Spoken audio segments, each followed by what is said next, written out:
26শে জানুয়ারি প্রজাতন্ত্র দিবসের দিনে মহাকালী ক্লাবের মাঠে যে ফুটবল টুর্নামেন্ট হয়, সেই ফুটবল টুর্নামেন্টে কোন টিম চ্যাম্পিয়ন হলো সেটাই দেখাবো বন্ধুরা আজকের এই ভিডিওর মাধ্যমে। বন্ধুরা, সকালবেলায় আমি চলে এসেছি মহাকালী ফুটবল মাঠে। বন্ধুরা, মাঠে এসে দেখি প্রথমে অনেক বাচ্চা বাচ্চা মেয়েরা এসছে, তারা নেচে উদ্বোধন করবে। আর মোটামুটি অনেকই দর্শক এসে গেছে। আমি প্রথমে এসে বার পোস্টের পাশে দাঁড়িয়ে একটুখানি নাচ গান দেখছি, বেশ ভালোই নাচছে। তার মধ্যে দেখি একটা মেয়ের কাঁধে একটা বাচ্চা ছেলে উঠে আমাদের দেশের জাতীয় পতাকা নিয়ে সুন্দর একটা নৃত্য পরিবেশন করলো। তারপরে এখানে মা শ্মশানকালীর কাছে আমি দেখা করে চলে এলাম আমার মাঠের পাশে। দুটো টিম এখানে নেমে পড়েছে, প্রথম খেলা শুরু হবে। এখানে যুবগোষ্ঠী বনাম শিবশক্তি দুটো টিম প্রথমে পেয়ার করে নিচ্ছে, তারপরে তাদের টিম সাজানো হয়ে গেছে। এবার খেলা আরম্ভ হবে। বন্ধুরা, এখানে মোট 8টা টিমের খেলা অনুষ্ঠিত হবে, তাই একটু দেরি করে খেলাটা আরম্ভ হয়েছে। বন্ধুরা, 26শে জানুয়ারি উপলক্ষে মহাকালী মাঠে যে 8 দলীয় ফুটবল টুর্নামেন্টটি আজকের আয়োজন করা আছে, এখানে মোট 2,500 টাকা করে প্রত্যেক দলকে এন্ট্রি দিতে হয়েছে। আর চ্যাম্পিয়ন দলকে ট্রফি সমেত 16,000 টাকা, আর রানার্স দলকে ট্রফি সমেত 11,000 টাকা দেওয়া হবে। বন্ধুরা, এখানে প্রথম খেলাটা চলছে, তোমরা দেখতেই পাচ্ছ। প্রথম খেলাটা যুবগোষ্ঠী 1-0 গোলে হারিয়েছে শিবশক্তিকে। তারপরে দ্বিতীয় খেলা আরম্ভ হয়ে গেছে। এখানে যে দুটো টিম খেলছে, একটা হলো নবীন তীর্থ ক্লাব আর একটা হলো পৌমেশ একাদশ। এই দুটো টিম আমাদের এলাকারই। তো যাই হোক, দ্বিতীয় খেলাটা 1-0 গোলে নবীন তীর্থ জিতে গেছে। তারপরে আরম্ভ হবে আমাদের দলের খেলা।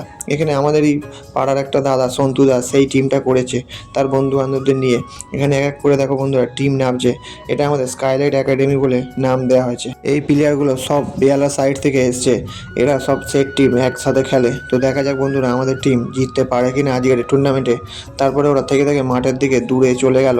এবার ওরা কিছুক্ষণ বল নিয়ে একটু ওয়ার্ম করে নিচ্ছে, দেখতেই পাচ্ছ, জগিং করছে, তারপর স্ট্রেচিং করছে। আরও কিছু প্লেয়ার নামলো মাঠে। মোট এখানে 7 জন করে খেলা বন্ধুরা, 7 সাইড মাঠ আর 2 জন করে এক্সট্রা। তারপরে প্রথম খেলাটা আমাদের দল 1-0 গোলে পরাজিত করেছে আমাদের এখানে আর একটা ক্লাব ইয়ংস্টারকে। তো বন্ধুরা, যেহেতু আমি মাঠের ভিডিও ছাড়ি, সেই জন্য ফুটবল খেলা সেরকম একটা আমি আপনাদের দেখাচ্ছি না। শুধু মাঠে খেলা দেখতে এসেছি, আর কোন কোন নামছে আর কেরাম প্রাইজ মেনেছিল সেটাই দেখাবো।